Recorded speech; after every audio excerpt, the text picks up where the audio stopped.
بسم الله الرحمن الرحيم. الحمد لله رب العالمين، والصلاة والسلام على أشرف الأنبياء والمرسلين، نبينا محمد وعلى آله وصحبه أجمعين. أما بعد.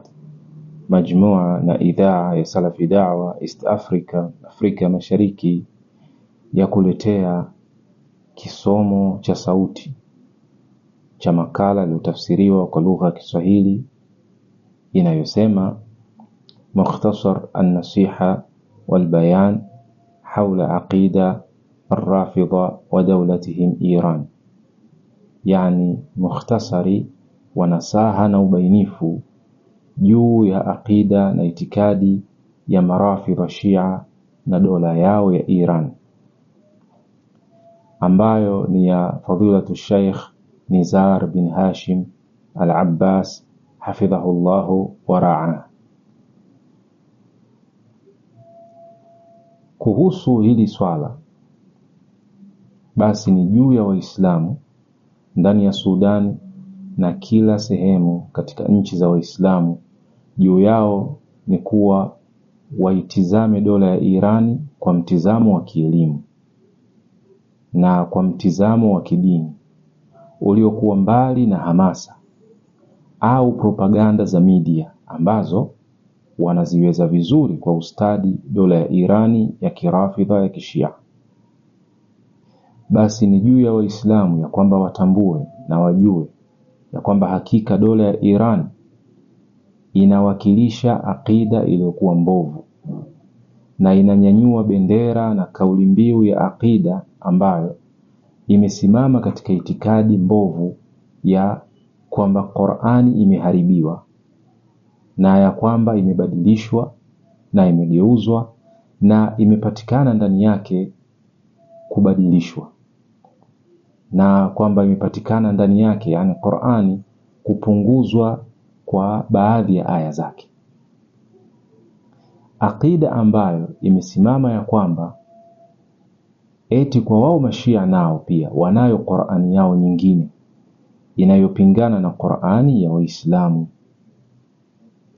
Aqida inayoona ya kwamba eti Mtume sallallahu alayhi wasallam hakika wamekufuru masahaba zake radhiyallahu anhum na wakaritadi, yani wote isipokuwa watatu miongoni mwao radhiyallahu anhum wa ardahum.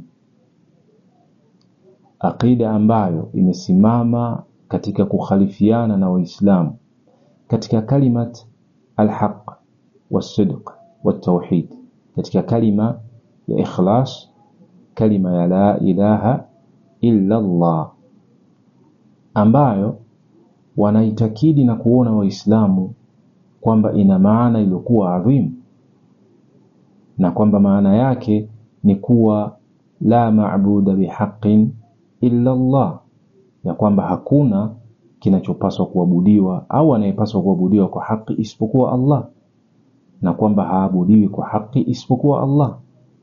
Na wao hawa Mashia wanaitakidi kinyume na maana hii, na kwamba eti maana yake ni kuwa anna alwilaya li Ali bin Abi Talib wala waliya illa aliyun lillahi subhanahu wa ta'ala. Eti wanaitakidi kwamba maana ya kalima hiyo ni kuwa hakika uwali ni wa Ali bin Abi Talib, na kwamba hakuna wali isipokuwa Ali kwa Allah subhanahu wa ta'ala. Ghulu, yani kuchupa mipaka kwa Ali radhiyallahu anhu wa ardhah, ambaye huyo Ali anajitenga na kujitakasa na kujiweka mbali na wao hawa Mashia kila aina ya kujitakasa na kujitenga na kujiweka mbali.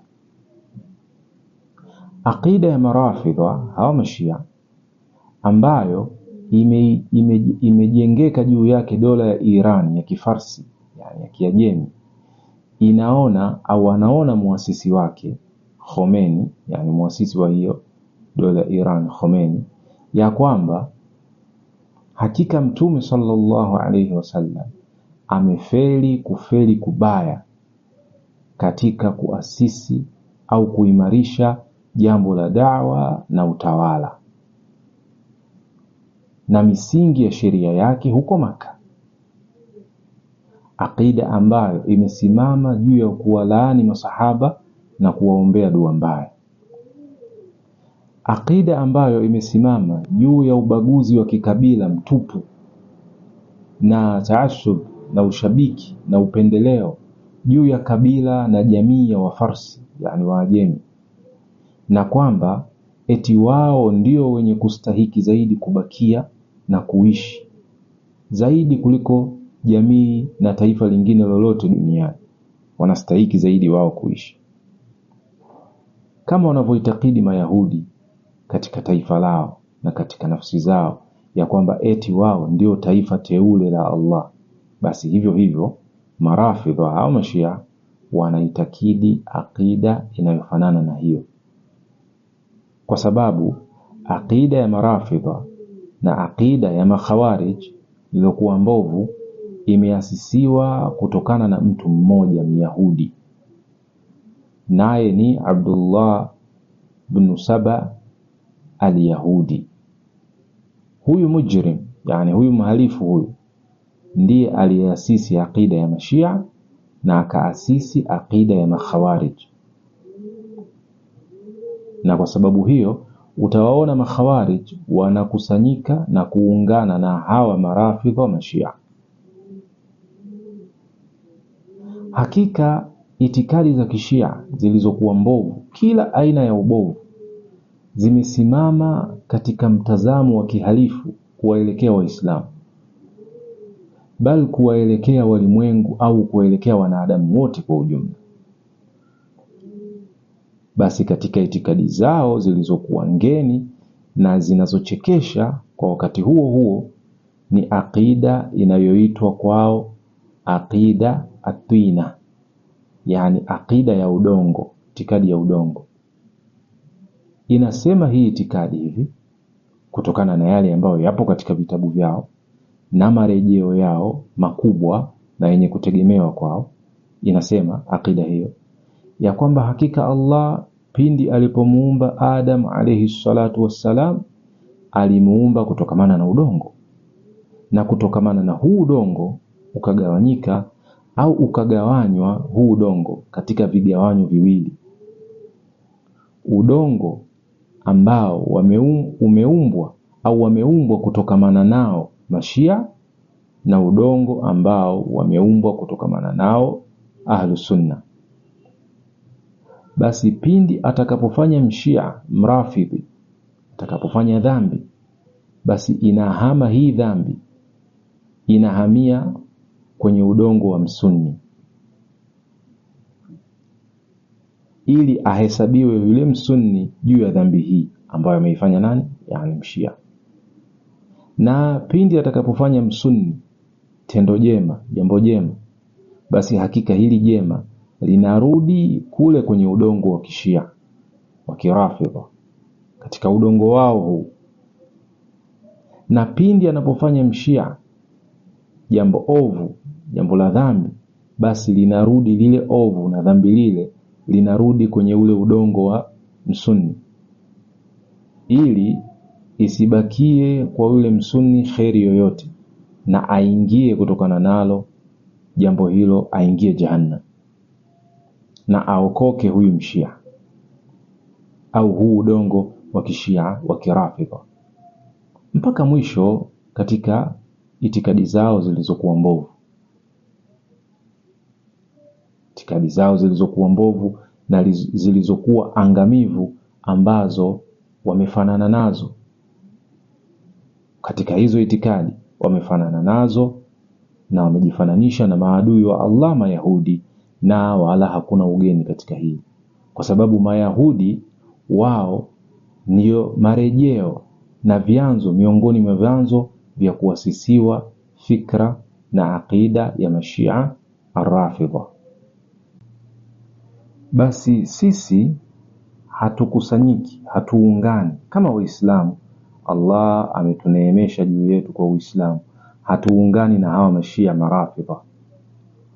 Wanaona na kuitakidi ya kwamba ardhi ambayo anatembea juu yake msunni ni najis, wala hawaswali juu ya ardhi hiyo kwa sura ya moja kwa moja, isipokuwa kupitia kizuizi na kitu kinachokuwa kinawazuia baina yao na baina ya kuigusa hii ardhi moja kwa moja, kwa sababu ardhi hiyo inanajisika kwa msunni kuswali juu yake na kwa mwili wa msunni ambaye ameswali juu ya hii ardhi.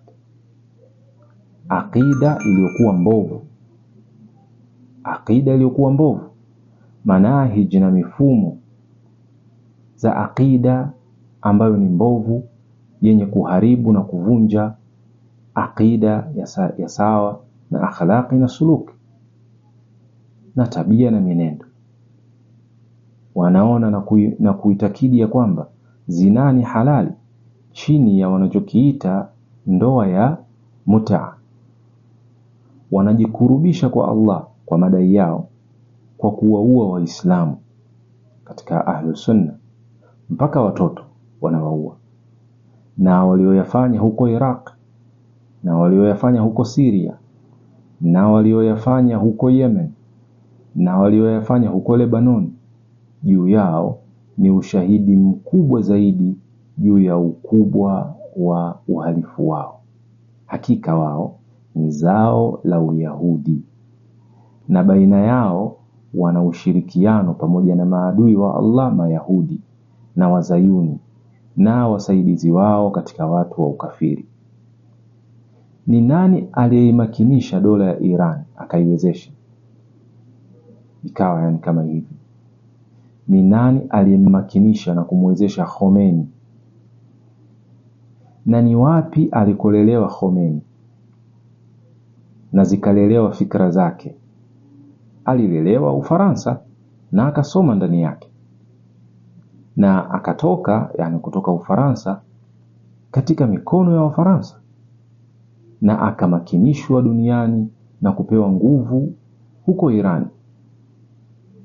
Basi pindi aliposhuka yeye Iran, baada ya kumuondoa Shah ambaye ndio alikuwa mtawala wa Iran, akasema hivi Khomeini akasema, sasa hivi imeanza dola ya Kifarsi upya. Dola ya Kifarsi sasa imeanza na imerudi upya. Hakika wao wanaona ya kwamba wapo katika manhaj ya Kifarsi, wapo katika mfumo wa Kifarsi, wapo katika njia na mwenendo wa Kifarsi. Na ghuba, ghuba ya Kiarabu, wanaona kwamba ni ghuba ya Kifarsi, ya Kiajemi. Na tamaa ni tamaa za Kifarsi, na roho zimefungamana na aqida ya Kifarsi, ambayo katika hali ya uhalisia na uhakika ni aqida ya Kimajusi, ya waabudu moto, na wathania, aqida ya waabudu mizimu.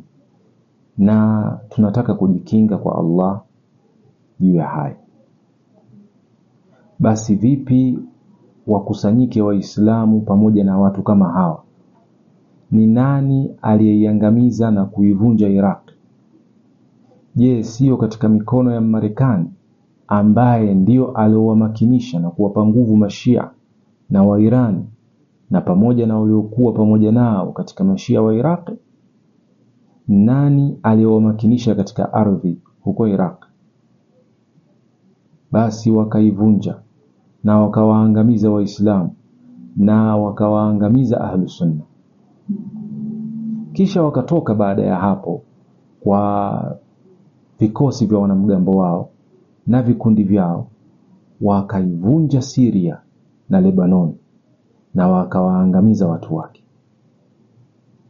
Na wakazivunja na wakaruka au wakavuka mipaka na wakaivunja na wakavunja heshima za watu wake katika Waislamu, na wakawahamisha watu wake na raia wake hizi nchi kwa mamilioni, wakawafanya watoke na wahame kutoka katika mataifa yao na nchi zao. Ziwapi akili za Waislamu? Iran imewafisidi wengi katika Waislamu katika nchi zao, na ikawachochea raia dhidi ya watawala wao mpaka zidhoofike hizi dola na mpaka yadhoofike majeshi yake, ili isimame Irani izitawale hizi ardhi ikiwaandalia Wayahudi. Na sasa yamegongana, yamekinzana maslahi ya kundi katika Mayahudi na kundi katika dola ya Irani ya Kifarsi. Yani haya yanayoendelea sasa hivi ni mgongano wa maslahi baina yao. Hakuna huko Irani msikiti wa Ahlus Sunna. Wameivunja yote misikiti ya Ahlus Sunna na wakawaadhibu watu wa Sunna na kuwatesa. Hali ya kuwa Mayahudi wamemakinishwa na wako katika hali nzuri. Majumba yao ya ibada na masinagogi yao yameenea katika sehemu mbalimbali huko Irani. Na Wayahudi huko Irani wako katika hali nzuri ya kimaisha, bali dola ya Irani inawasaidia kwa mali na inawabeba kwa madege kuwapeleka Israel kwa ajili ya kuadhimisha sikukuu zao zilizofisidika. Basi juu ya Waislamu ni kuwa wasighurike na hizi kauli mbiu na hizi bendera za urongo. Hakika ni muamara huu, ni conspiracy, ni mpango dhidi ya Waislamu na dhidi ya Ahlus Sunna. Wote hawa wanaungana katika huu mpango ili wawapige Waislamu na ili waziangamize dola za Kiislamu na raia wake, na ili waangamize watu wa Sunna ambao hao Ahlus Sunna wanakiadhimisha kitabu cha Allah na sunna ya Mtume sallallahu alayhi wasallam, na wanawaadhimisha mama za waumini wakeze Mtume sallallahu alayhi wasallam, na wanawaadhimisha masahaba wote radhiyallahu anhum. Ahlus Sunna hawa ndio maadui wakuu wa dola ya Irani ya Kifarsi ya Kimajusi. Umekwisha katika yale ambayo yanaonekana, umekwisha ukibaraka wa dola ya Irani, ukibaraka wa dola ya Kifarsi katika baadhi ya sura zake. Na kwa sababu hiyo basi wakasimama Wayahudi wakijaribu kuipiga na kuinyamazisha ili waitumie katika sura nyingine, ili waitumie kwa mtindo mwingine. Basi ni lipi kosa la nchi za Kiislamu katika ghuba ya Kiarabu mpaka zipigwe na makombora ya Iran, na mpaka watishwe Waislamu yani wanaoishi katika hizi nchi ya kwamba nchi zao zitavunjwa juu yao na dola zao? Ni lipi kosa lao? Hakika hii ni fursa kwa Iran ya Kifarsi ambayo inaitumia fursa hii ili ihakikishe tamaa zake hizi hakiki, na ili ipooze hasira na chuki katika nyoyo zao, ambayo chuki hii na hasira hii inawaelekea Waislamu na Waarabu katika maeneo haya, yani katika maeneo ya ghuba. Basi yule aliyesema ya kwamba eti yeye hakika ataisapoti Iran itakapozivamia nchi za Kiislamu, basi hakika amesema kauli yake hii ambayo ni batil, na huyu anahitaji airejee nafsi yake na airejee dini yake, na ya kwamba zisimame kauli zake na matendo yake na miondoko yake katika mwangaza wa mizani ya kisheria, kwa kutazama ufisadi wa aqida na miongozo ya hii dola ya Kifarsi iliyokuwa chafu. Kheri ipi unataraji wewe kutoka katika upande ambao hauoni katika huu Uislamu ambao sisi tunaishi ndani yake? Tunaishi katika kivuli cha usuli zake na misingi yake na kanuni zake na hukumu zake. Hauoni upande huo katika huu Uislamu, hauoni dini iliyosalimika ambayo inapita katika njia yake na katika chemchemu yake. Yani kheri gani unataraji kutoka kwa watu kama hawa? Sisi hatuungani na hawa marafidha, hawa mashia, si katika itikadi zetu, wala si katika usuli na misingi zetu, wala si katika ahkamu na hukumu zetu za sheria yetu. tunakhtalifiana nao katika shahada ya tauhid, tunakhtalifiana na wao na kutofautiana nao katika tahara na wudhu, katika swala na nyakati zake, katika haji, katika sikukuu, yani sikukuu za Kiislamu, katika kila kitu tunatofautiana nao. Basi ni kitu gani kinachotukusanya na kutufanya wamoja na hawa marafidh wa Mashia? Basi juu yetu ni kuwa tutie akili na ya kwamba tu yapime mambo kwa mizani ya sheria ya Allah ya Uislamu. Hakika wamebainisha wanawachuoni uhakika na uhalisia wa marafidh wa Mashia, na wamebainisha ni vipi au ni kwa kiwango gani wao ni watu wa khiana na ni watu wa usaliti. Ulivunjwa ukhalifa wa al-Abbasiyya kwa mikono yao. Ukhalifa wa dola ya Abbasiyya ulivunjwa kwa mikono yao. Walimakinishwa wa Mongolia na Tatar, wakapewa nguvu na kumakinishwa kupitia maadui za Allah, marafidh wa Mashia. Basi wakawaangamiza watu wa Waislamu hawa wa Mongolia, wakawaangamiza Waislamu na wakaivamia Baghdad na wakawapiga na kuwaangamiza Waislamu na wakawatesa mateso mabaya kabisa, na wakaangamiza turathi zao na wakahamisha ufisadi na kufisidi kutoka katika sehemu hizi za Baghdad kwenda katika nchi nyingine za Waislamu. Nani aliyewamakinisha na kuwawezesha hawa? Aliwamakinisha na kuwawezesha hawa marafidh wa Shia, watu wa dola ya Irani ya kimajusi. Basi ni juu yetu sisi ya kwamba tuwe werevu na tuwe wenye muamko na utambuzi, na kwamba tuwe ni wenye akili, na kwamba turejee katika dini ya Allah ya Uislamu kwa elimu, yani kwa kujifundisha na kwa kuifundisha, na tuadhimishe shaair zake, yani nembo zake, na tuadhimishe akida yetu ya Kiislamu na nguzo za dini yetu ya Uislamu al-Hanif. Basi tutakapofahamu Uislamu fahamu iliyokuwa sahihi na tukaudiriki na tukauadhimisha, basi tutafahamu kwa njia hiyo kinyume chake, na tutafahamu kinyume chake katika shari ya hawa marafidh hawa Mashia, na shari ya dola yao ya Iran, na shari ya tamaa zao, yani yale ambao wanayatamani kuyafanya na ndoto zao, na shari ya makusudio yao maovu kuwaelekea Waislamu katika kila nchi ya Waislamu. Dini ambayo imesimama katika ukhurafi na mambo ya shirki na ibada za kimizimu, kuadhimisha makaburi, kujipiga kama wanapojipiga, yani makofi, wanajipiga katika miili yao na vyuma na mfano wa haya.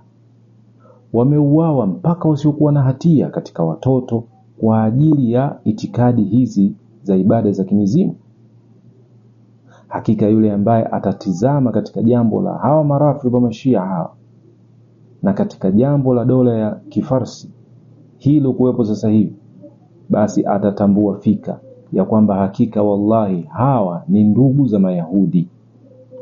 Na kwa sababu hii Sheikh al-Islam Ibn Taymiyyah rahimahullahu ta'ala alifanya muqarana, yani ulinganisho, comparison iliyokuwa yakina baina ya Uyahudi na baina ya Ushia Urafidha na akida zao, na akakuta ya kwamba zinatoka katika chemchemu moja na katika msingi mmoja zimetoka, wanafanana.